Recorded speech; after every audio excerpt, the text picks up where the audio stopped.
You remember that this one has a part where you can talk it up. You can right? hit See the if you can hit post, the yeah. post. The post. Can you do it? I don't remember where it is. It's a long one. I know. I don't remember where the post is though. It's fucking. I remember it because I did it one time and I did pretty good. You talk shit about it. I've never done it good. Yeah, you haven't done it. You backed out, but it was a really long one.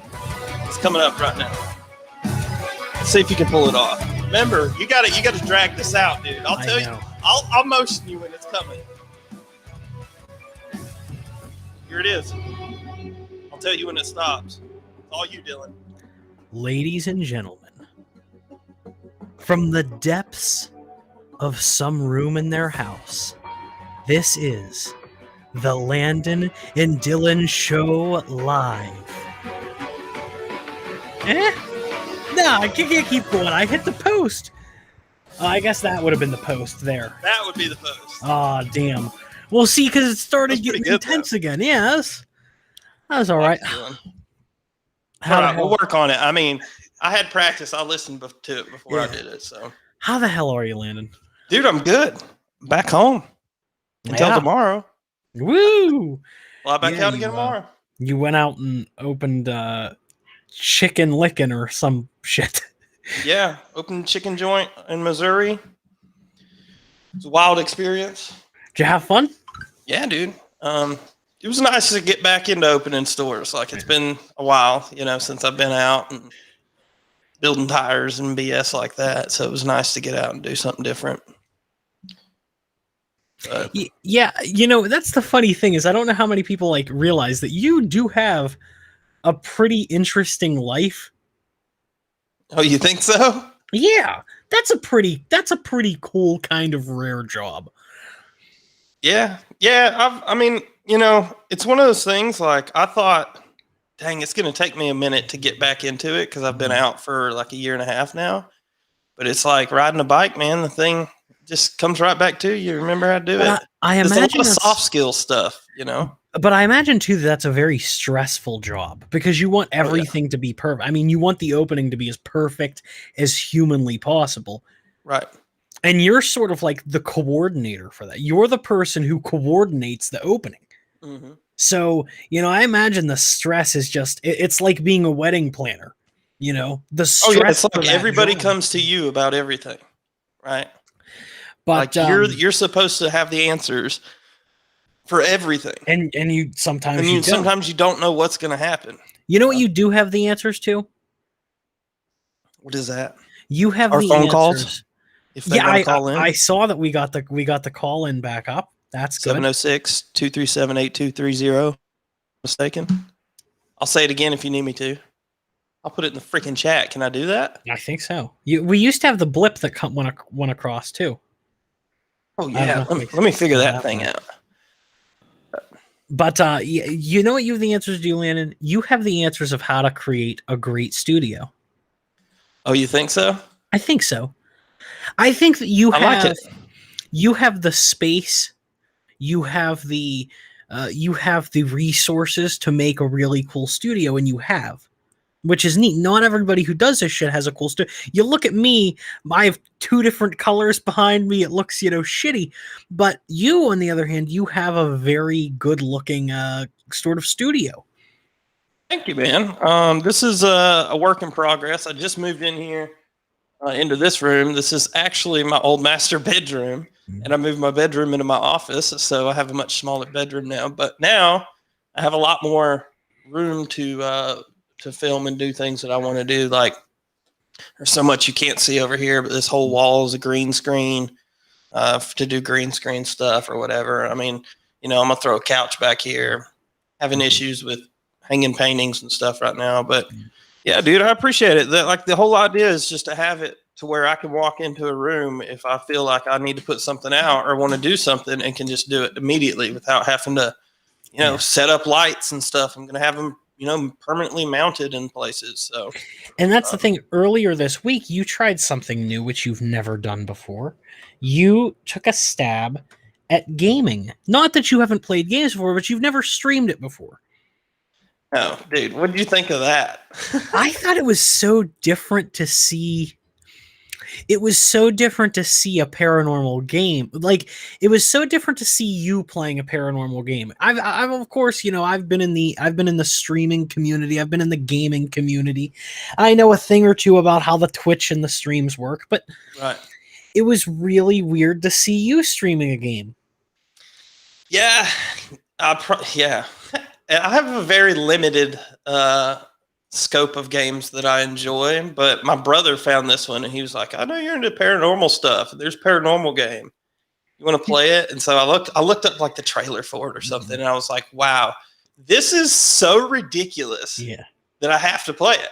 And then if I'm going to play it, I might as well try and stream it. I've never done that. See if anybody will even watch it, which of course they didn't. But well, I mean, that goes with the property, We're sitting. But dude, paranormal video games now, like, well, literally, you're walking around with K2 meters and you have a spirit box in there. Like, to be honest, the creativity of something like that was pretty cool. But I mean, the concept's pretty stupid in my mind. Well, you know what I mean? That's the thing. Is that like there's a lot of horror games. There's a lot of games that were there's a lot of games that are coming out that were horror movies 30, 40 years ago. A great example is The Evil Dead. Yeah. The Evil Dead later this year is getting a game. Yeah, they keep putting them out for some reason. Yeah, that's the thing, is it's super neat. And of course, Friday the 13th has games and Halloween has games.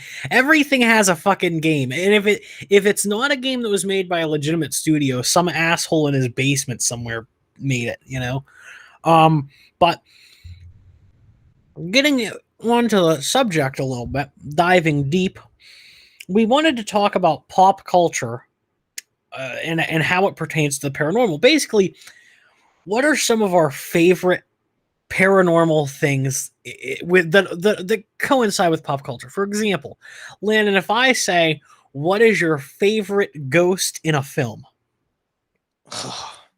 Ghost in a film. Probably my favorite, like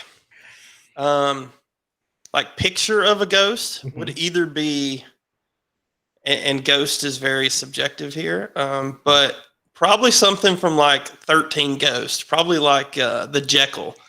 See, you know what I mean? Like seeing something like that would trip me out. And that's the thing, is it's so like now we're talking like, well, what is like a ghost, and like what's the difference between a ghost and a spirit? Because you had said earlier, like paranormal in general, if it's just a general platform, the Blair Witch is your favorite. Yeah. Oh yeah, for sure.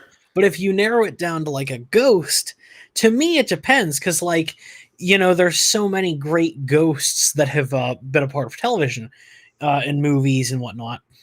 Like I was saying earlier, A Christmas Carol has the three ghosts, the, Christmas, past, present, future, whatever the fuck, Right.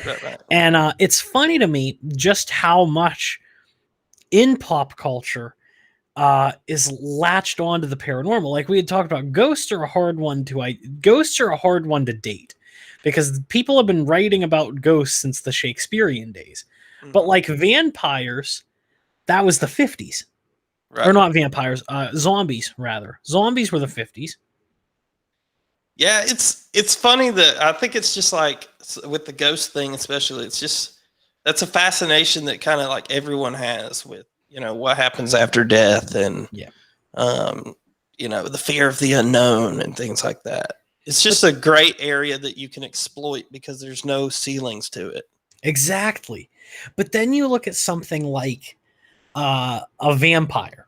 So, and we talked about this a little bit before we went on air. Vampires are almost like, it's almost like it's its own fucking world now. Like it has its own following. It has a cult following. A subject has a cult following. Yeah. It's one of those ones that honestly I thought kind of died off until like True Blood or something, like the Twilight Zone or whatever the hell those movies were. What you got to do is you got to talk to Eddie about his time in New Orleans. Oh, dude, I've had some in-depth conversations with him about his trip in New Orleans. You've talked to him about his trip to New Orleans. To me, those stories, I got the candid exclusive. To me, those stories are the best stories that Eddie has, because it's all real, like it's real fucking shit. It's all real people, like actual shit that he was just there and the shit was happening to him. It was Right. so good. I like that and his story about the werewolf woman, the shapeshifter woman who turns into a werewolf, and then they had like people following them around and stuff after that, and we're getting crazy phone calls and things. Like that one was the cool one to me. Well, here's the thing though, because that like normally I would say this is all bullshit. Right. I had to deal with a lot of those messages. Yeah. So you know about it too. I know about it, exactly. So like it was one of those fucking weird things. And I don't even know like the original story too well. Like that's the funny thing. But we would every couple months we would get these weird fucking messages from people talking about some wolf or some shit. It was real weird. And yeah, dude. Like I couldn't even recall like to tell you the story. It's such because there's so much. Story, but there's so much to it. And yeah, every couple months you get a message about the wolf, and it's like, the fuck are you? But when I think of Eddie, dude, that's the first thing I think of because like I was so fascinated when he was telling me about this in Bel Air. I was just like, oh my God, this was a real thing. And then, of course he had the other guys with him who would validate, and we're like, no, seriously, we were getting these crazy calls and messages. And that's the thing is like nobody, like, if it was bullshit, I would definitely say it was bullshit. Right. I had to deal with a lot of the messages too. That's crazy. I had to deal with the messages, and it was always weird. And like I was the guy who everybody else would ask them questions, and I would let them question me. I had one conversation with one of these people. It was a 5-hour conversation. Jesus. Yeah. Over a werewolf? It was more in depth than that. But yeah, but that's what started. It was just weird. I don't know if it's like a cult thing or what it is. It's just fucking weird, whatever it is, and I don't have an explanation for you. But that's one. That's a fascinating story, though. I don't know. Like, point, we need to get Eddie on. Yeah, I hope he either comes on here and talks about it or does his own show. See, he could do a whole show just around. But I don't know. This is the thing, and this is why I'm very careful with what I'm saying. I don't know if he's ever brought that up on the air. Could we bombard him here in his show in 30 minutes and be like, hey, we're taking over your show and you have to tell this story? Give me a second. We rebroadcast him telling the story. I'll see if I can call him right now. Something like that, dude. Just tell him we need to hear the story. I doubt he'll answer, but I will try. So it's if you could attempt. Let me put some suspenseful music on. Eddie? Okay, I'm going to put you on speakerphone. You're going to be on with me and Landon, okay? Okay. So myself and Landon have a question on if you'll talk about something on your show later. Okay. The werewolf thing. The shape-shifting werewolf lady. We're going to be discussing tonight. No, but I mean like the shape-shifting werewolf thing. The lady. The lady. And where like how we all got messages for a long time from random people. I don't think you've ever talked about that on the air. I think I did, but I promised what's her name, the lady, I promised her I wouldn't be bringing her up too much on the show. But it's been a lot of years. Eddie, if you made that promise too much, it's been at least 4 years. Because I don't remember us ever talking about it on the air. And myself and Landon were just sort of talking about like the phone calls and messages we used to get. And I don't even... Go ahead. I'll probably hint around on it and talk a little bit here and there, just kind of touch on it, without getting too deep. Of course. Well, but yeah, that was crazy shit. So is it off limits for our show? Is it off limits for our show? I wouldn't think so. I mean, you didn't make the promise. So as long as you don't come on our show and talk about it, hold on. Yeah, go ahead. So as long as you don't come on our show and talk about it, we're good. Hang on a second. Dylan, hold on. Oh, go ahead. Maybe he could come on our show and talk about it. He just can't talk about it on his show. Keeping the suspense going. We are live. This is live, happening live. We do our pre-production during production because we don't give a fuck. This is So the Landon and Dillan show. So as long as you don't come on our show and talk about it, we're good to talk about it. I would say so. All right. Thank you, brother. We appreciate it. Sorry, I know you have a guest for this week. We will be watching your show, possibly as a part of our show. So Okay, just letting you know. that's fine. That would be cool. Yeah, We're actually, rebroadcasting his. yeah, podcast. can we, Landon, is there a way for us to do that, to pull up their... You can share a screen. We can share the screen. So Yeah, you're giving us I can permission. play his. Yeah, I'll display his. Thank you, Eddie. Yeah. And we'll be sure I'll give you plugs and whatnot. But yeah, this could be fun. This will be fun. Yeah. Thank you, partner. I'll let you go so you guys can get ready for your show. We were just talking about it. All right, cool. Take care, brother. All right, buddy. Bye-bye. So, I guess we're gonna watch. So it's funny. It's funny that this is all brought up because their show tonight is about werewolves anyway. Oh no, dude! Yeah. What is up have with like these crazy coincidences? It's only with us, though. Like me and you have crazy fucking. Kristen used to call them idiosyncrasies. Yes, dude. I should go put on my paranormal analytical shirt. Go do it. I can keep the group entertained here. So, for those of you who maybe don't know who Eddie is my old host. Eddie is the founder creator of Paranormal Analytical, which I had worked with for a long period of time. I was with them. That was my first show. I started back in 2016, 17, maybe. Oh man, it's been a long time. But I was young. And Eddie and I had met each other. That was really quick. That was really quick. But Eddie and myself had met each other through our mutual love of music. And Landon hates music, so me and Landon don't have that same kind of same kind of brotherhood. But that's how Eddie met me. And he sent me a link one time. He said, "Brother, you got to go check this out." He's doing the networking thing.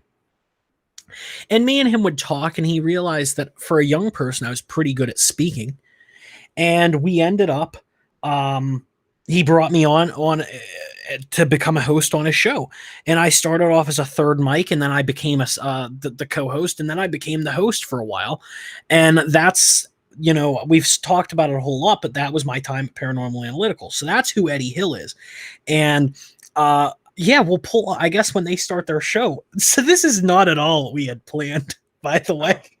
So are we just going to commentary on their commentary, or what are we going to do here? Oh, yeah, that's exactly what we're going to do. I mean, I want to talk about Dogmen for sure, because this is fascinating to me. Well, see, but that's the thing is I don't know if their show's going to go that route or not. What we'll do is we'll do... It says discussion will be on Dogmen encounters with Mark Gruette.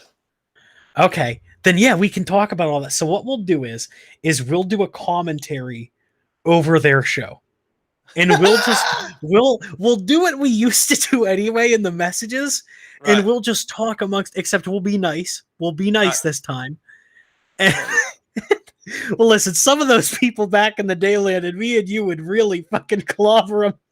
Dude, unless this guy somehow like twists it into like a Jesus thing, like I think I'll be all right. I think we'll all be good. I'm gonna put this here just so we can see what it looks like. Yeah. So I could play it like this and do full screen. Yeah. It'll be big enough for us to see them. Yeah, we'll be able to see and hear, I think. Right, but here's the thing: this Saturday night, Mark Gruette discussion will be on Dogman Encounters. There's the dude. That's so funny. By the way, I did not know that their guest this week was a Dogman guest. No, we just randomly brought that up to begin with. But I would have never brought it up because I was always sort of told, "Hey, let's tiptoe around this one, brother."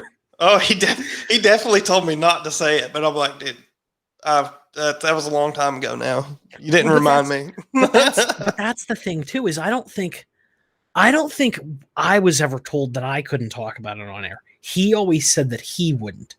Right. I could always talk about whatever I wanted because I didn't make the promise. It's exactly what he said. I didn't make the promise. He made the promise. Right. And dude, if they were really getting that many messages and stuff about that, who would want to open that box again? Oh, You dude, know what that's I mean? the So thing. I'm sure that's and another I know thing. for a fact because I was the one who answered the messages at that point. Like Right. I know how fucking wacky it was. And by the way, it was like these accounts were like they were like accounts that got hacked or something. They weren't just like accounts that were made earlier that day. They were like accounts that have been on Facebook since like 25, like 2008 or whatever, like when it opened. Like these were accounts that somebody at some point or another had and had used. And I don't know if they were hacked or whatever, but we would get messages from them and they would just say really cryptic, weird shit. And every once in a while, because it wasn't every time, but every once in a while, you could get one of them hooked in conversation. And they would talk to you. Like I said, the one talked to me for several hours. But I don't know what gets me about that specific topic, because like I'm quick to just dismiss many others. But there's something weird about this one, and that's that, where hooks you. And I don't know if it's like the amount of fear behind it that these people have. Yeah, it comes off as so genuine, or well, that was always my thing too. Is like me, I've always been the it's all bullshit guy, right? But I lived this in a way, and I know that like Eddie wasn't fucking with me because Eddie would never do anything to purposely put me in harm's way. Right. And Eddie wouldn't fuck with me like that. Yeah. So it's one of those really weird things. And it's weird. I have goosebumps now thinking about it because I haven't thought about it in years. And I don't know when the last time like they got messages about it was. But like, yeah, it's weird, man. It's really weird. And I don't expect anyone to believe it or anything. And like I said, I don't remember enough about the original story to talk on that, but I can tell you, about the messages that I had gotten. And now where do you place this in relation to like Bigfoot in belief scale? I think it's bullshit, but there again, I'm getting the fucking messages. Like, but I don't you're just know. Hooked. It's weird. So it's bullshit, but you're hooked. I don't see. That's the thing. So, because this type of story, dude, is one that just hooks you immediately. Like, I don't know anybody who just kind of glances over it. Yeah, that's the thing, is I don't remember the initial story. I do, but I don't. It was something Eddie had met this person, and this person had been talking about different paranormal things, different things they had seen, and then at some point, somebody had some visions of something. It was like a vision of a white wolf, and something about somebody woke up somewhere completely different from where they went to sleep, and they were, I think, nude or something, and there was a wolf standing near them. It was a whole weird fucking story that I don't remember. And then this wolf continued to like invade their life. Like, well, throughout. so then started the like weird messages about the wolf, because it was something that had happened to Eddie that was never discussed on air. Right. And then messages started happening. And the messages talked about the white relating wolf. To it. Yeah. The messages were like from random, like as a random Facebook account, there was like talking about the white wolf. Yeah. And it was like you would get one message and you wouldn't respond to it. So you'd get 6 more from 6 different accounts. And they were all talking about the wolf, Yeah. I don't know, dude. It's one of those things that's so fucking weird, but like there's so many details to it that it's like, who could have made that up? And I'm not the one who has those details either. Right. That's why I wish he would just tell that whole fucking thing because that was just fantastic. But I understand why he doesn't. Right. Because he's not going to do that tonight with the guest. No. I'd like to point 30 minutes. I'd like to point something out real quick. First and foremost, if this is Eddie and he's working all of us, meaning we're all believing in the bullshit and drinking the Kool-Aid, this is the fucking story he should be writing. This is the movie. Yes, this is the movie. This is what he should be doing. Fuck all that. Fuck the Dogman. Fuck Anunnaki. Fuck all of that. This is what he should be doing if he's working all of us. If it's all a big fucking work and all of us are falling for it. Because that, by the way, if this dude has 700 different Facebook accounts that he messages himself and others on, then he really is the greatest fucking genius known to mankind. Or there's something to this. And that's even more fucked up. He still has to make Reefers Creepers, though. I want to see that. I think that's the one that's at the bottom. I know it is, but that's the one I want to see the bottom most. of their list. But dude, that's what I was thinking when he was telling me the story. I'm like, dude, this is a whole movie, and it's like somewhat based in your reality, or at least that you believe it was based in. Like, well, wasn't my reality that happened to you? No, I'm talking about Eddie. Yeah. And I'm like, dude, this is the movie to make for real. This is insane. The whole story is creepy. And you could make it fairly easy. Cheap, yeah. You can make it cheap. Have a good like digital effects artist, like After Effects artist. Yeah. And you'd be all right. That's the thing. Is how long do we got until their show starts? We still got like 20 minutes. So here's the deal. It's one of those things that's weird, and I wish I had more details. And like I said, like you said, he's not going to talk about it more. He's just not. No. He may. Why wouldn't he make a movie about that though? Like, imagine sitting there and selling a movie, right, to a bunch of people that hear about movie ideas all day long. Well, tell them this movie, this is so different. But maybe that would be a downfall. Yeah, maybe that's the downfall though.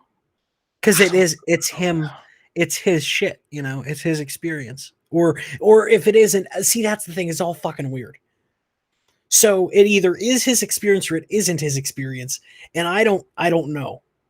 I don't know. Like I said, I'm the wrong person to be interviewing about this. Right. Because it's just fascinating that we both remember this story. And I'll say this too. I don't think, because he said I promised I wouldn't talk about her too often.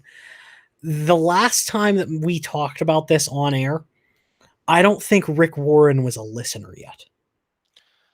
Yeah, it's been a while. That's how many Dude, years if he's talking about Dogmen tonight, he has to bring up the shape-shifting I think he has to. Woman. I hope he does, but I know he won't. I just know he won't. Fascinating story.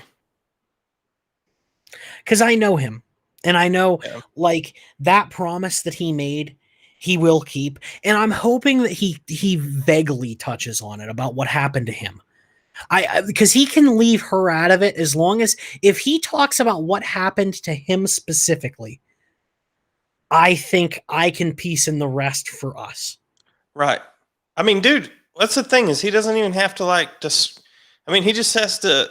He's not telling us her name, where she's from, nothing. Like, if you just keep it, the shape-shifting dog woman who is the leader of the dog people.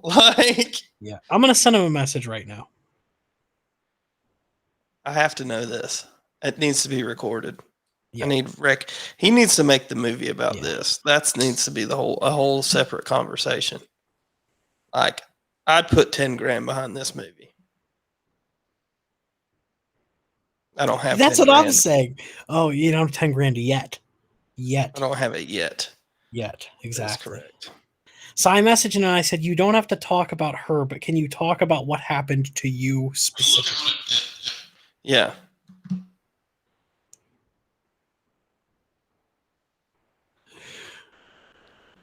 I'm saying we're so fascinated. It's such a good story, dude.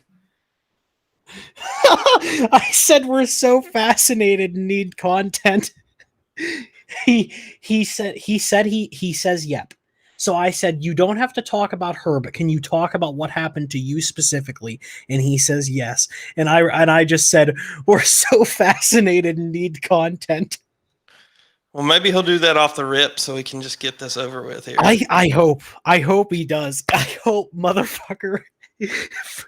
Oh God, I want him off the rip to go on and say, listen, I told the boys before I no, but you know what? I know that motherfucker. He'll make us wait until the end. Yep. He's like, oh, I got more eyes over here. Well, I mean, I don't think we really have an audience, so I think it's pretty much just his people. Yeah, nobody's watching. Or it's broke. If he chooses to bring, because we don't have comments either, except for the comment you left. It's basically, it's basically, if he was going to be generous, he would say, "Hey guys, Landon and Dillan are doing a show about our show. You can go tune in over there." No one would, but it'd be nice. No, I don't want him to. Yeah, I don't even care if he does that. Just tell the story. I want to hear the story. I want it documented. Like, the problem is I know he's not going to tell us the whole story. No. Here's the thing. I don't remember if it was fully documented ever on air. Right. Because he says it was talked about. And dude, this was like an hour-long conversation I had with him over. Dude, me and like him had this discussion. Like me and him had this discussion. Because when Eddie used to work night shift, I'll tell you a story. So Eddie used to work night shift as a security guard before he went back to the police department. Right. Every night, Eddie would call me. Every night. This is when we've talked about my famous arguments with Eddie, like my famous Anunnaki blow up. Yes. I mean, that's been talked about on both shows. On air of both shows, we've talked about me blowing up about Anunnaki. Yes. These are all 5-6 hour conversations. These were conversations to get us through the night. And one of the conversations was this, because I had never known about it. And Eddie had told me the entire story. It was 6 hours of me just sitting there mind fucked. And I'll tell you. You got 6 hours, dude. I got 1 hour. I got 6 hours. And I'll tell you this. The only time in my life where I knew, like, because I don't do drugs, the only time in my life where I thought, holy shit, I've been drugged. Like something is not right. Because it didn't seem. It seemed so close to reality that it could be believable, but yet still so far off that you're. Especially when you think of his connection to like his love of what's that Skinwalker Ranch, and shit like that. When you think of all that, it's very deep, it's very deep. I don't know. It's weird. It's weird, man. We like I said, I don't remember ever talking about it on air. I remember we talked about the messages on air. Yeah. But I don't remember ever talking about the event itself on the air. Well, he's going to do it tonight, hopefully. We'll see. Oh, please. Dude, so you didn't watch The Conjuring 3. And I'm like highly upset about that because I watched it opening night. I was supposed to. I enjoyed it. And then I was like telling everybody, like, you have to go see it. Because to me, that was my favorite one of the franchise. And apparently to a lot of people, it was not. So from what I've understood is it was either your favorite or you thought it was too different from any other one of the movies. And maybe that's why I liked it so much, because I never really cared for the Conjuring movies. I liked them, but it was like one of those movies where I'll watch it once and then I'm kind of done. But this third one, like, I want to go back to the theaters and see it again. Like, it was good. I always liked them a lot, and I'll tell you specifically the one that I enjoyed. I always enjoyed the spin-offs, but I liked the first Annabelle spin-off, just the one that was Annabelle. I really liked that film. Yeah. But I like The Conjuring. I remember seeing the first Conjuring when I was a kid. In the movie theater that I went to had super strict rules, Yeah. and I was I don't know, 14, whatever year it came out is how old I was. Mm-hmm. And a family friend took me, and the theater wasn't going to let me in because with this theater at that time, and now they've changed the rule where it's like no kids, period. But at that time, the rule was you could go in and see it, but you had to be with a parent. Right. And because it was a family friend and not a parent, they weren't going to let me in. Mm-hmm. And finally, she sort of just looked at the guy. She's like, "Listen, can we just say for the sake of it that he's my nephew?" And the guy was cool, and he said, "Yeah, we can do that." Because like it's sort of just funny, like they were willing to turn me away, but everybody else was going to be able to go watch the movie. So like 14-year-old kid just chilling, outside a theater for 3 hours or whatever, Right. But watched the first Conjuring in the theaters, loved it.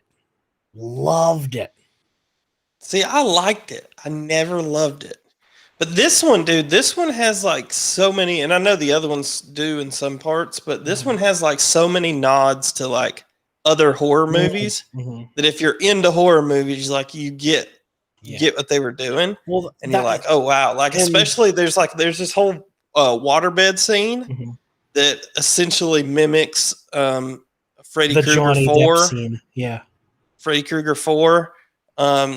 Where you see the woman swimming in the bed and whatever, and then he comes up out, and dude, oh man, this movie was good, dude. I enjoyed it. I mean, there was definitely parts of it that, and when you see it, we'll talk about it because but that was Johnny Depp's first scene, right? Like that was his breakout movie. No, I didn't know that. The Freddy Krueger film, Nightmare on Elm Street, the kid that's in the bed wearing the jersey, listening to the headphones on the bed. That's Johnny Depp. Oh, I didn't know that. Fucking really? I feel like a film buff such as yourself. But I'm not an actor. I don't think of actors. I don't memorize actors. But I feel like, Johnny Depp in the, it's a horror film. I just felt like, all right, well, there you go. Now you know. Yeah. Interesting. Yeah, but things like that, there were definitely weird parts of like things I have questions about, like that didn't make sense that kept happening. Mm-hmm. And maybe I thought maybe that's just something I'm not remembering from some other movie that they're tying to. But I thought it was a good film, man. I thought it was, this is a different director. Yeah. From the first two Conjurings. And it's not the director. No, he was a producer on this, but not the director because he was actually working on some other big film and he couldn't do it. So this is the director for this one is the guy who directed La Llorona or whatever that's called. Yeah, which is a spin-off itself. Right. So he's the director here and he did way better than that La Llorona movie. But yeah, you can tell it's a different director. Like if you are weird about watching movies like I am. To me, I'll tell you that, like, I always liked the Easter eggs in the Conjuring movies about other paranormal events that the Warrens went to. Like, for example, they reference Amityville a lot because the Warrens went to Amityville. Right. And Lorraine Warren, I believe, was the one who had said that Amityville was the house of the devil. I believe she's the one that was pinned to saying it, which, by the way, leads me to believe that at some point we're building to that. That at some point, we are going to get a prequel, which will be the Amityville. Because I think everybody wants that, and I know, like at the time, it was right after the Amityville, like there was that Amityville craze where you had the Ryan Reynolds film, then you had a bunch of other films. I wouldn't mind seeing an Amityville film, especially if it's a Conjuring one. I would not mind it. Yeah, here's the thing. I think because that's like the most wanted one from that could be added to that franchise. I think they're going to wait until they think it's dying off a lot, so that they can bring that one out and just restore the whole franchise. But see, I mean, it's a money game, and that kind of makes sense. But the thing is you have to hope. You either have to hope that your cast doesn't get too old, because continuity is very important to The Conjuring, or you need to hope that you can recast properly. And a lot of these actors and actresses are already doing like other movies, like the woman Vera, whatever the fuck, she's the one that plays Lorraine. She is going to be in the Sopranos prequel. Oh, which I'm very excited she's for. about to be booked up. Exactly. But I think that they started refilming again because they had started and then they had stopped. But she's a very pivotal role in the film. Like she's you can't just swap her out. She's like so she plays, and I know you didn't watch The Sopranos, so I have to crash courses.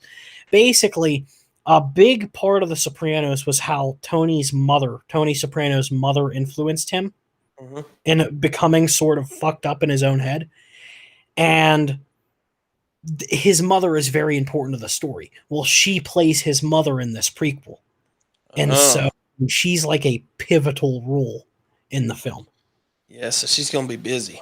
Yeah, but I'm maybe we see a break from that franchise for 2 years. I think so. I think that they'll do another. I think they'll do a spinoff again. You know, I think they'll keep doing what they've been doing. They'll do a bunch of spinoffs, and we won't get another Conjuring for a minute. But even if it was a spinoff and we got an Amityville spinoff, I wouldn't mind that, because the Annabelle. There's only one Annabelle film that I didn't like, and it's the one that's like back in the fucking old days. I didn't like that one. I didn't watch them all, so I don't know. I did. I didn't watch The Nun. I didn't watch La Llorona. I didn't see the point. Right. But I know that there are people who are so into it that they've watched all of them. Oh, jeez. I found Keith joining in. What's up, Keith? I found this like movie tier list online, and it's like takes you from like, easy horror movies all the way to like, smudge film. Yeah, like killing people, snuff films and stuff. So I think I'm gonna like start working my way up that list. Now, are they like all your shitty C films, or are they like some of them? Okay. Typically, the closer to the top you get, yes. Yeah, that's what I figured, because the closer to the top you get to like the fucking Holocaust, whatever. Yeah, the stuff that most franchises can't do because of advertisers and stuff. Yeah. So like, does The Hills Have Eyes? Is it on the list? I don't know. I'll have to pull it up. It's a big list. There's a lot of movies on there. Because I wouldn't mind watching the list, just seeing what's on there. Dude, maybe we should do that. Maybe we should just try to do like once a week, watch a movie. What, like in Discord? Do it in the Discord? Watch a movie once a week? I wouldn't mind that. Something like that. I wouldn't mind that, but when we get to like the more like crazy films, I don't know, man. There's like some of those films, like I'm just not. What was that film? Oh God, we're gonna get pulled for me saying this, but what's the porn that's the film that's porn? Well, no, because you'll understand. It's like the naked lady is like killing all of these people. What is that fucking movie? The naked lady's killing all these people. It's at a summer camp. And it's I don't know. Spoiler alerts for whatever this movie is. Basically, it's you think the whole time that this person's a girl, and then at the end of the film, they do a shot of what's supposed to be this like teenage girl, and it has a dick. And I have no idea what you're talking about. I'm telling you. Let me see. I bet you I can find it. Have you seen the movie? I think it came out in '89 called "Beware of the Children" or something like that. No. Ever see the movie Teeth? Yes, and that movie's fucked. You know what the movie Teeth? Oh, is that the one where it's like where the lady's like hoo-ha getting head or something with teeth? I don't know. The lady's hoo-ha, it has teeth in it. Yeah. Yes, that's it. Yeah, man. That movie's fucked up. I have a whole stack, dude, that's probably like this tall of shitty B movies that I have not watched yet. Well, the thing is I need to work my way through the movie that I'm talking about isn't it's a cult classic. Like it's one of those deals. It's a cult classic. Sleepaway Camp. Sleepaway Camp is what it's called. I haven't seen it, but I will watch it. Oh, it is. I mean, I sort of ruined, I ruined what happens, but like, watch that movie and it's just as impactful. I'm telling you, it doesn't matter. Did you watch, did you watch Tusk? Tusk. What one's Tusk? Where the guy's like a radio podcast host and he's talking about this dude and he ends up going to his house and he turns him into a walrus. No. You never saw that? No. Oh my God. It's such a weird movie, dude. Add that to your list. Tusk. It used to be on Netflix. Okay, you'll know this because it's a pretty well-known movie, but I think you'll know this. The Alfred Hitchcock movie, where the dude in the wheelchair is just looking out the window and his neighbors are being like, they're killing each other and shit. And the whole movie is you just watching out this dude's window. I have no idea, dude. Oh, it's such a good movie too. The more I watch these horror movies, the more I realize there's so many that it's just so vast. Like that genre in particular is so vast. Well, it's like it's the one genre that usually people who are new filmmakers go into to make their first film because there's no limits. So it came out in 1954. It's called Rear Window. It's an Alfred Hitchcock film, and this is what it says: it's the story of a recuperating news photographer who believes he has witnessed a murder. Confined to a wheelchair after an accident, he spends his time watching the occupants of neighboring apartments through a telephoto lens, binoculars, and he becomes convinced that a murder has taken place. It is such a good movie, and Landon, I think you would like it because the entire movie is only in one room. That's the entire movie, and it's an hour and 55 minutes long. Okay, Rear Window. I'll watch that. It's kind of like reminds me of like almost like how they filmed that 1917 movie. I think that's what it was called, like the war movie that just came out, and it's like they filmed it in such a way that it looks like it's just one camera continuously following these guys through the whole movie. Well, and no cuts. Dude, it was awesome. The thing with this is there were cuts and there were different camera angles, but it's the fact that there's little talking, because by the way, there's only like three talking characters. Oh wow. So a lot of it really is just like you are put into the shoes of this person. And Alfred Hitchcock had a lot of great films like Birds. Birds does not get enough credit, people. Yeah. So this whole one, I gotta see. He went 2 hours with like 3 talking characters. That's quite impressive. It is, and it's such a good movie, such a good classic movie. I know that I want to say there's a version of it that's in black and white and a version that's in color. Okay. I want to say it has both, and I don't think there's like a difference, like a reason to watch one over the other. Right. I assume that like if you watch the black and white one, it's probably more, it probably puts you more into that mood. But the one in color, it doesn't look bad. I'll probably watch the color. I prefer the color. I think it's even on like Peacocker, so you can definitely stream it somewhere. Oh yeah, I'm gonna have to send you that list of movies. But you got to watch Rear Window and tell me, because it's one of my favorite movies. It's up there for like my favorite movie. It's top 10. Well, you know me, I like those weirdly filmed movies. And if that one's filmed the way you say it is, like, I'd be into that. That's what I'm saying, is I think you'll like it. Because even though it's a Hitchcock film, it's like, it really is very much like the vibe of a very, smaller budget type film. Right. We got just a minute here and we'll be live with them. Yeah. Oh, this is exciting. An eye on it. Dude, this is going to be cool. I wish we could communicate with them. I guess we can just jump in their chat if we needed to, but it'll be cool to be able to just kind of pause them and talk about stuff too. Well, that's the thing, is I figure we can pause them. Because the thing is their show will not run as long as our show. Yeah. So, they'll do an hour. We'll do who the fuck knows how long, I can't go too crazy late. I'm flying out at 8:00. No. Well, what I time got to are we leave at here now? at like 4:30 in the morning. Sorry, it's 9 now, so they'll get done at 10. What is 10:30, 10:20 reasonable? You think? Yeah. We'll just wrap it up after their show. Yeah. Might I'm even cool with wrap that. it. This was totally unexpected. Well, Here. but if there's But nothing, nobody's interesting- watching, so fuck them. But if there's nothing interesting either, we can just wrap it up. Before. Right. If they're just talking about bullshit we don't care about, we'll just wrap it up earlier. I did all my laundry and stuff. I just got to finish packing. Shit in the car. It's pouring down rain outside, so it's like. So where are you? Can't just go and load the where car. are you being stationed? Well, this time I'm going to back to Arkansas for 10 days to finish my training. Oh wow! You already had an opening. What do you mean finish your training? Well, that's part of it. You have to do. What is it?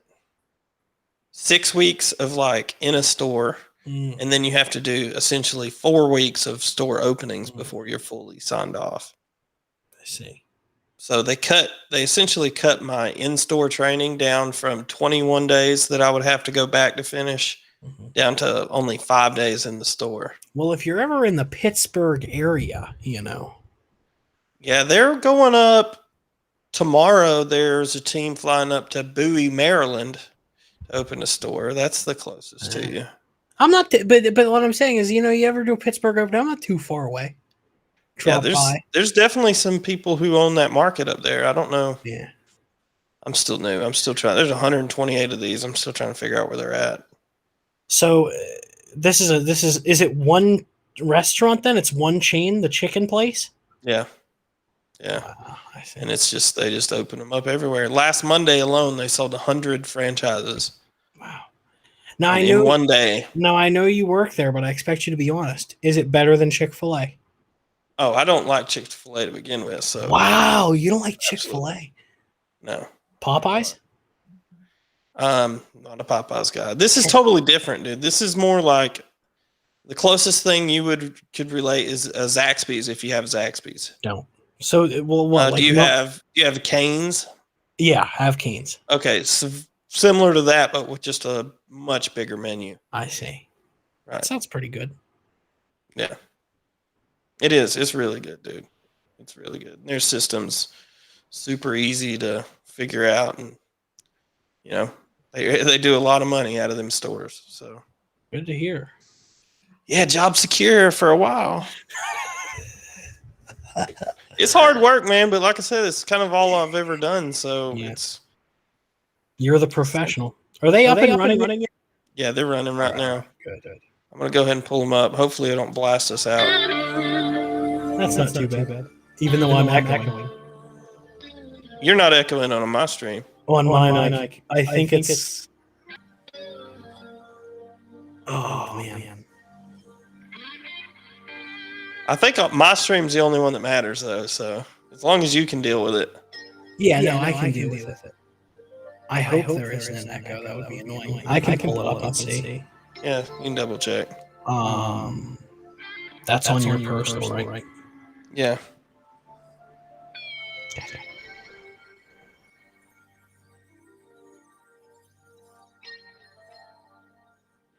You got to talk.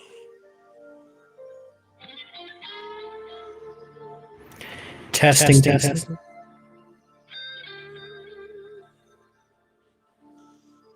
There's an echo.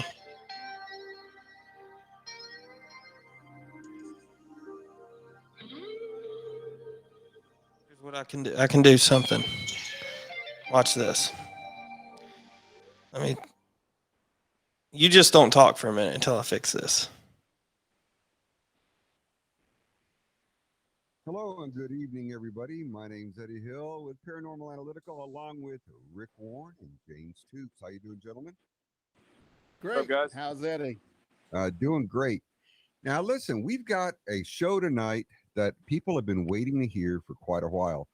And I'm going to bring our special guest in. I'm going to bring Mark into the room here.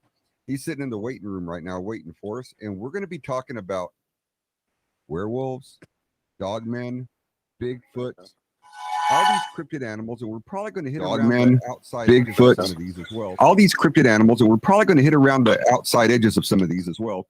But he's got some interesting stories, and he's been doing this for quite some time because it's fascinating him. Welcome, Mark, to the room. Mark, how you doing, buddy? Let me mute this. How you doing, Eddie? How you doing, guys? What's up, Mark? Doing great, doing great. It might be off now, a little we've already bit. got people jumping into the chat room, but you're good now. So All this right. is going to be one of those shows which Can you I hear find me? real fascinating because Yeah. as most of you know, I had an experience, not a live experience with Wow. Here he goes. an experience nevertheless. Let's talk about it. Being contacted by quite a few actually that were making some pretty outlandish claims for a while, and it's a subject that's kind of close to my heart. That at first I had Come a hard on, time fucker. actually believing or taking any truth out of it, I should say. But after everything that's been said and everything that's been done, you know, I have a feeling that these cryptids do exist. Mark, I want you to take us back Oh, you fucker. as far back as you can. When you first started Fucker. getting involved in cryptids. This and guy, what made look you at his setup, dude. make this jump Yeah. into the world of these hidden animals, which And are he's so got like a old. whole free a whole as far as setup. existence. I'll tell you what, man. Eddie's looking old. Okay, well, it He is. started He's looking rough. about He's 4 not years dying Like a as- bald Ernest. Well, that's the thing. He's not. me and my He's, fiance, he's either fully shaved or he's not dying, and I can't tell. He's not dying as shit, and I can't tell which. He I looks think so much older with his glasses on too. he does. Ah, God, fucking Grandpa Eddie over here. Ah. And he- catching a couple of fish here and there, and we noticed that some waves had come in from a direction on the other side of the lake. This is so weird that he's not looking at the camera. I No mean, boats on the lake oh, whatsoever. there's Cheryl. By the way, did you see that Cheryl was on their show? no. Yeah, When they was that? literally had Cheryl on like the show after we were talking to her. Is Eddie stealing my And, guess? right That after Yes, was- I think he watched it and was like, "Wow, this is a great call, a great what show." an asshole. being That's an thrown in the Eddie water. thing to do. And it went on. I mean, the total length of that going on was probably a good 15 minutes. Just nonstop, something throwing rocks in the water towards us at the dock that we were. What is that So- behind Eddie? By the way, are those like I- sex toys? I think that's something that he has to do with the Anunnaki. Oh, So I'm looking over. It's like in a that sex Here's toy what's to me. funny. Here's what's funny about this story. This story is similar to a story that somebody who was one of our message people sent in. oh, really? I already. This is the similar to the story I heard that was 5 hours long. Maybe he was And one of them. Ooh, that'd be weird. It That'd scared be both weird. of us. Maybe this is I don't think so. It was one of those things where she's never going to come back out to the I'm lake going to pull again. myself off and Wiz Khalifa real quick. I'll be right yeah. back. Oh, wow.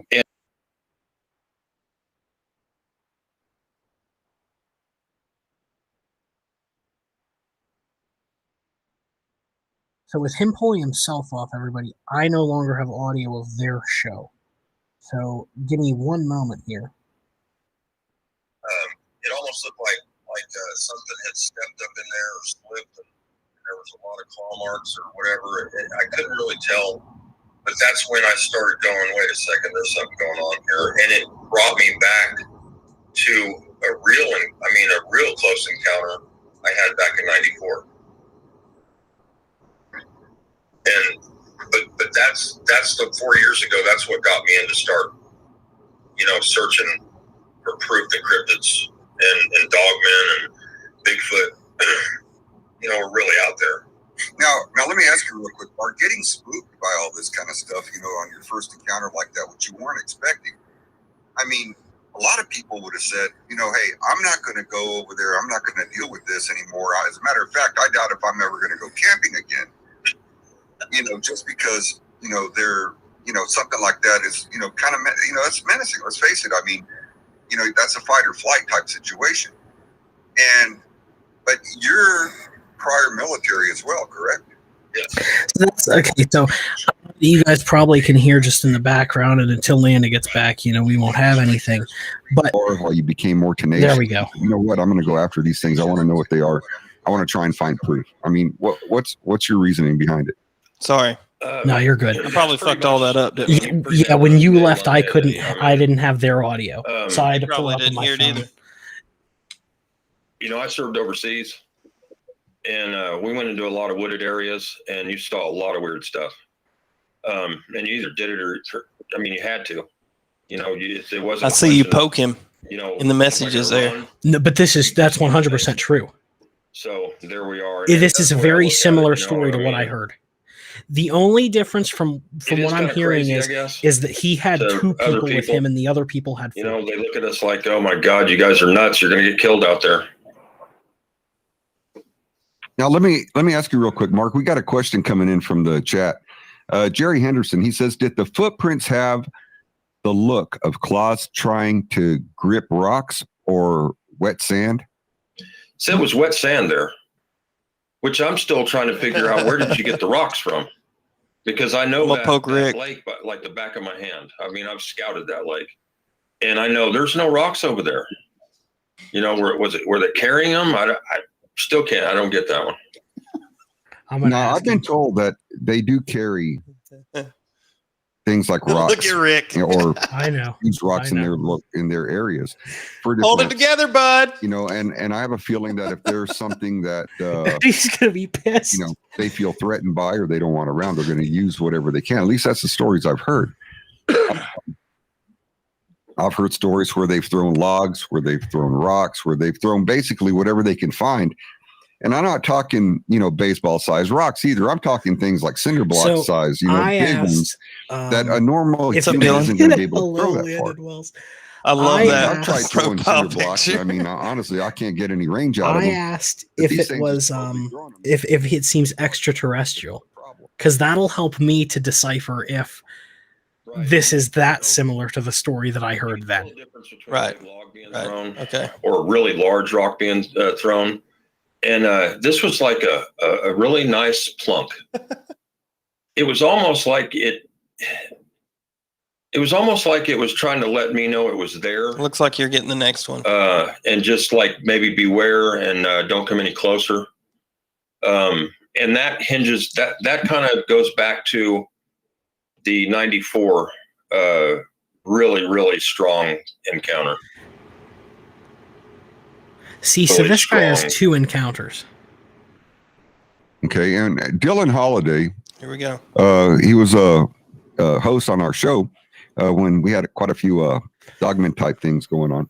He threw a question out there, and he wants to know, in your opinion, do you think that Bigfoots or dogmen could be some form of a alien, possibly? And that's one of the stories we've heard before, but you know, is it or isn't it? What do you think? Don't tell him that. I mean, my belief is definitely, yeah. Definitely. You think that's a very strong possibility. See, that's what they do. And let's see here. I think we got all the questions. Everybody's kind of like saying hi back and forth. Hello, everybody. Welcome to the show. Thank you for being in the chat room. Thank you so much. James, you're sitting there very quiet. What's your, you got anything to throw that way?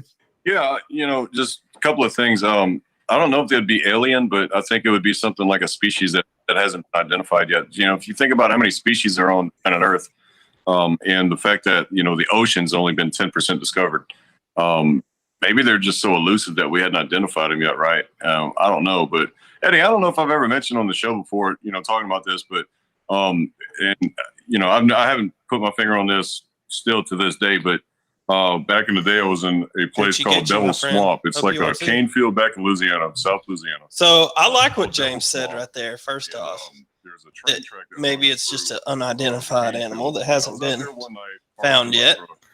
So I like that he's at least thinking that way. He's thinking about it, which is cool. I feel like this is one of those times where it's something that's new to him, and so he doesn't know what to think of it. If you look at my next question, I'm hoping to get more information. Started up, doors are closed, fixing to pull off. Oh, and okay. Hit the door of my but so what you were saying was that's what they do when he threw it at the alien thing. So like, what What do you say? What do you mean? That's just their get out of jail free card, like ghosts, like how people say spirits. You're just not in tune. When I talked to my specific person, they were talking to me about how there was a bright light. It looked, it looked like there was a laser show in the air. They went towards it. When they got there, there was it was almost like a crop circle. And then later they had ran into this creature, and this creature had attacked one of their friends, and their friend on the way home was basically possessed. That's what they described to me. And that 2 of the people on the trip vowed they will never go back. And apparently these people had went to this place every year or some shit. That's what I was told. Like, as soon as I got in my Rick's truck, all giddity. Started it up, it was like, boom! And I looked down, I'm like, what the fuck is that? All right, James. James has to know when to stop. I'm hauling when you have a guest. I'm doing 30 or 40. It's their show. That's this is the difference in your open discussion show away from it. I don't think and an interview show right here. Correct me if I'm wrong, but I think they can get pretty quick. There you go, Eddie. Good job. I'm going to turn it over to Rick real quick. No! We've got Darren Wedlock says that you believe in these cryptids before your experience. I gotta skip my question, asshole. Not at all. So this wasn't something you even thought about. No, as a matter of fact, if you'd have mentioned that to me back in the day, I'd have just looked at you and said you were nuts. Okay, and Dillan asked, were there any symbols left like crop circle but in the sand or rock? Was there anything that you found in that area that could, resemble maybe like a crop circle or something that it could have done to show its territory? Yeah, footprints, paw prints. Really? Just the paw prints. Started seeing huge paw prints in that area after that. Was it 3-toed or foot? One more question over here that I wanted to bring up. Allow him to ask that question. Eddie, allow him to ask that question. And Jerry Henderson asked, do you think these things could be gene splice? No, that was because Eddie was not paying attention. I know Eddie has no idea what the question was. James, ask it again. What's your opinion there, Mark? No. Gene spliced as in like human animal? Put it in the chat. Be like, James, ask that question. Like lab created? That was important. Right. DNA. Man, that's like when you ask me about the alien stuff. It's like there's so many different realms these things could be from. I mean, like me and Rick were talking about, Indian spiritual world, stuff like that. Rick ain't got to talk yet. Who knows? It's like, good God, it's a huge realm. This is what will probably happen. Rick will probably talk about I'm going to turn this over to Rick because I want Rick to get in there because Rick's going to hit us from the Native American part of this whole ordeal. And I want to hear some of what you've got to say on this, Rick, and jump on it. Hey, buddy. Thanks a lot. Mark, thanks for being on the show, man. I appreciate you being on. Thank you, Rick. No, Rick. Yeah. Mark and I was talking earlier, and I asked him, we talked about the Wendigo. We talked about, James, this is going to involve you down there in Louisiana, the Rougarou, and different aspects of different occurrences of these sightings of not only the Dogman, but the Wendigo, as far as it being in a spiritual realm. Mark and I also talked about how this is spread throughout cultures, throughout belief systems. So here's what's interesting about this. Just like with you, James, down there in Louisiana. Rick Warren is looking at this as being a non-unique sighting. We have a lot of whereas James is coming at it as being something that is extremely unique. Events that have happened, just like Eddie and Mark. And that's where the interview is different here. And you can see based off of how they're all reacting separately who's reading the chats. Eddie knows what I'm doing. Eddie knows that I'm show running from our show. Right. And he thinks it's funny. And James is appreciating that I caught what he asked. The problem is that Eddie is paying attention to too many things and not paying attention to the show. This is the thing about interviewing people. And that's the hardest to get over. And it used to be listen. But you know what he does? He does a great job. It used to just be, it used to be way easier for him because there was someone else there to filter all of that stuff. Right. And there isn't now. But they're all paying attention to the chat. So they all know what's happening in the chat. And these are what they need to do is how many minutes are we? And a lot of these people. Yeah, we're already 20 minutes in. What they need to do is throw it to Mark because we need to something hear that- Mark in detail, Yeah. and James needs to ask that Can't question tell about the feet, because recognition of I'd the forgot different there was a tribes very and important like Mark's detail with the talking feet. about, That it had to be that is three-toed. being brought It's forth three-toed, as being and there's evidence, something specifically not about only in a the back of spiritual the foot. sense, but in a physical sense also. What do you think about that, Mark? I mean, I think you're like onto something that's probably closer than anything else that I could think of. I mean, the alien here's thing, why this is a or hard the, question. This is a hard whole question thing, or because the this guy isn't a supernatural. professional of I cryptids. kind of believe He's someone who's more had an infused encounter with what he spiritual, believes to be a and dogman. especially with And the, Rick just asked him in a general cryptid question, the natives. and it's hard for him to answer. I mean, they use names for these, just like you were saying, in every different tribe has a different name for them. You know, Cherokee has Anawaya. You know, Yes. this is this isn't, you know, a movie prop thing, or they were here long before we were. Us white guys. You know, Europeans didn't come around here until way later. It's a baseless claim. And I've heard all of the stories also myself, from our tribe and from my elders too. And they don't say things that they don't mean. You know, if they don't, if they do not mean it, and if it's not true, Okay, so I think he's a native. native as well. And this is something that they pass. I think down that's generational too. then you know what, that is a good question. It's that not Rick a asked. you know I it's didn't not like we realize do that. in the campfire and tell the Girl Scouts or the Boy Scouts some scary stories. This is their way of life.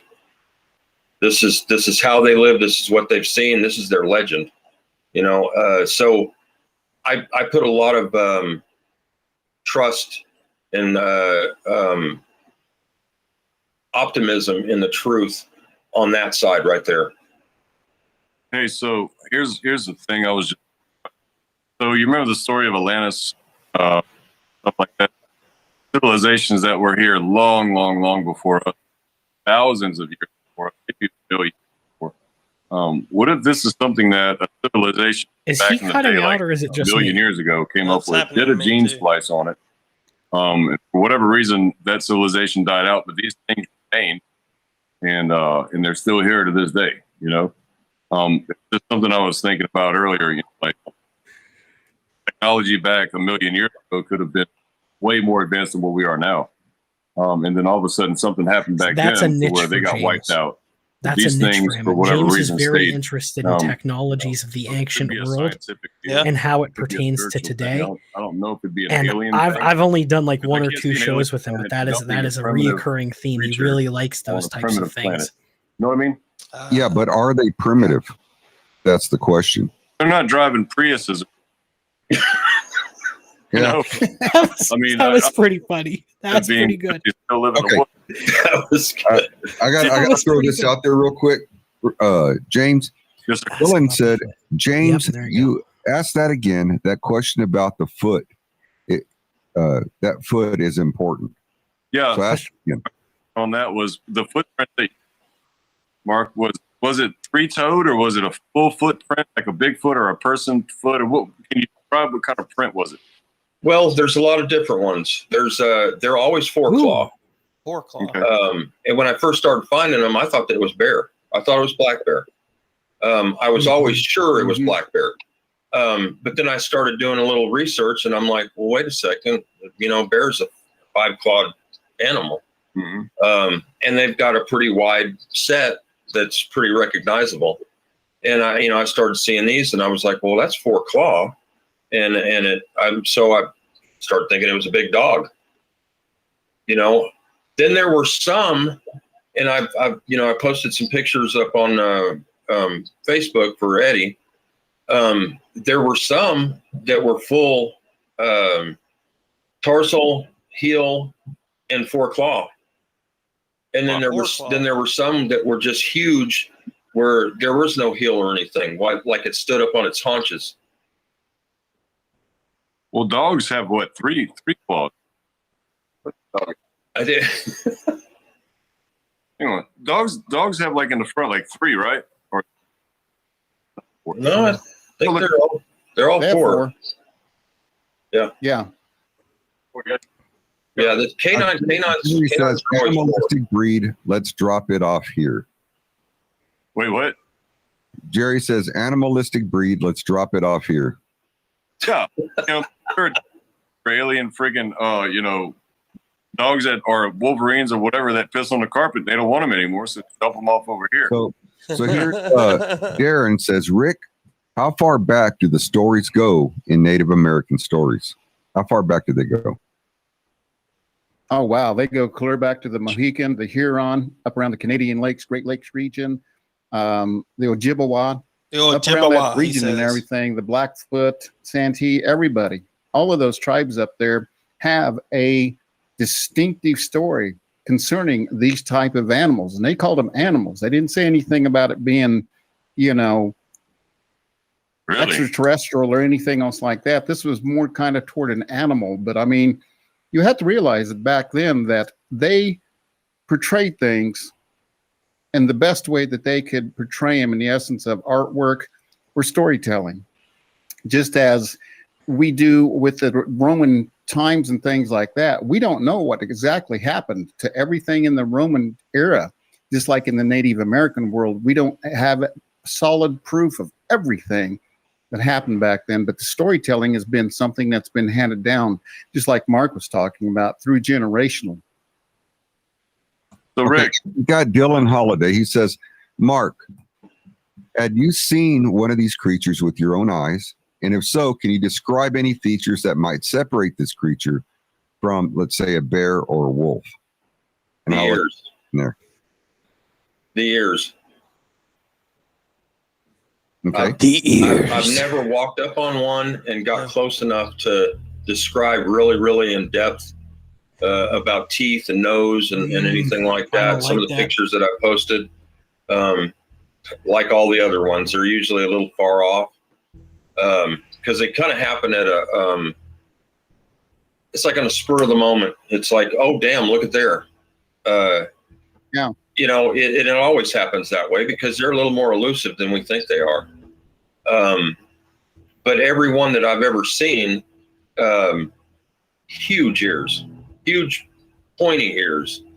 And most of the ones that I've seen, there's only been one white one that I've seen. And the white one that I saw was stalking deer up a hill. And I saw it from the back, and it was extremely broad. Eddie. Okay, now I'm going to jump in here real quick. Danielle says, No! like the one from Harry and the Hendersons. If they did, I think everybody would probably try and have one in their house living with them as long as he wouldn't destroy it. Because you got to. There we go. Harry and the Hendersons, and I thought that Bigfoot was just awesome. Okay, but here we go. Listen to this. Well, that begs another question right there. Let me jump into this. Go ahead. Okay. Now, dog men, from what I understand, okay, although I've never had a personal run-in with one. You fuck.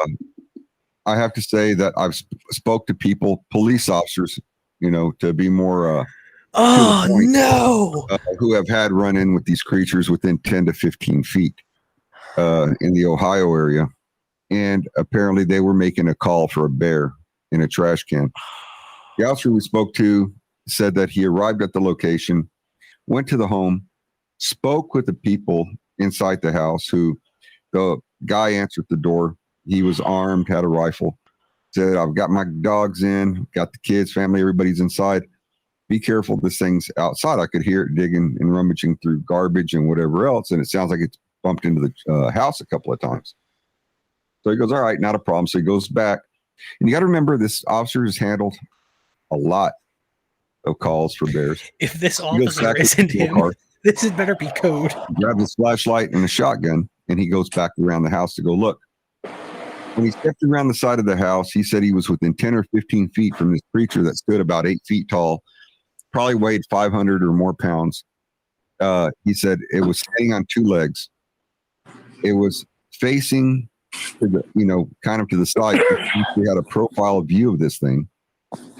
He said he could see the ears just sticking out of the tuft of the hair on top of its head. Mute yourself, James. Little pointy ears. He said weren't sticking up too far. He said it did not have a tail. Rookie. There was no tail on it. The bottom half of it was really canine looking, although the feet were not canine feet. They were extremely large. It had very, very long arms, very long forearms, extremely large hands with claws that were pronounced, were not retractable. And he said he could see the teeth Not under the retractable gums claws. of this creature. How do you know? He said the That's creature what never I'm made eye saying. contact with him. He said he had his shotgun up and ready to go. He had a 12-gauge slug in it. And I told him, or I should say I asked him, I was like, why didn't you pull the trigger? And he told me, he goes, honestly, It wouldn't have done anything. he said, I don't think it would have ended up in my favor. And you're talking 10 or 15 feet with the 12-gauge slug. I know this story. So That dude's he was But terrified. he skipped the white He said one. this creature Did never he ever turned to talk look to at you him. about this story? He said it Yes. The simply guy with turned the nose? away, Yeah. gave him his back. He says, by the way, the hair from the waist up that he could see was very sparse. It was completely covered in hair, but it was very sparse. And you could see the skin and you could see the muscles through the hair. You could see the outline of the muscles. You could see all the amount of how strong this thing was. Basically, he said it looked like a bodybuilder. I get why he And won't talk about It turned the white and it one. walked away I from him get it. on hind legs. He said he backed That's up, the story I want to hear. got though. back to his patrol car, I sat know. down, Like, put that's the shotgun whole away, point. and started I wanted to throwing hear up it out of too. fear. He said he's never been so scared in his life. They I had said, the "Is there any way it perfect could have been a setup. bear?" He goes, I know. "Never." Because there's He no way. did, and he really He goes, did it too. wasn't a bear, wasn't I'm a gonna dog, call wasn't him a after wolf. this show, and he's gonna say, said it was none of "What do you that. think, He brother?" goes, I don't have any other better way to describe it other than it was a freaking werewolf. Sounds He like said, my "That's wife. the only way it can be described." He said, Jesus. "There's no other animal like it, and I've dealt with a lot." This is a good story, but this was not the one. Yeah. Mark, that's kind of like what you described. I mean, So- you're ex-military, correct? Yep. You know, and you guys are trained. I mean, my brother was Marine Corps and everything else like that. I know a lot of guys that are vets, and you're very well trained. You're very well observant in what your surroundings are. You mentioned to Derek. me earlier that Or was Darren. something that when you and your person that was with you, that it literally scared you, and that says a lot to me. It really does. It really does, Eddie's because so random with the men like questions. don't scare easily. What? Puts everybody up, but he's so random with it. Yeah, we try not to.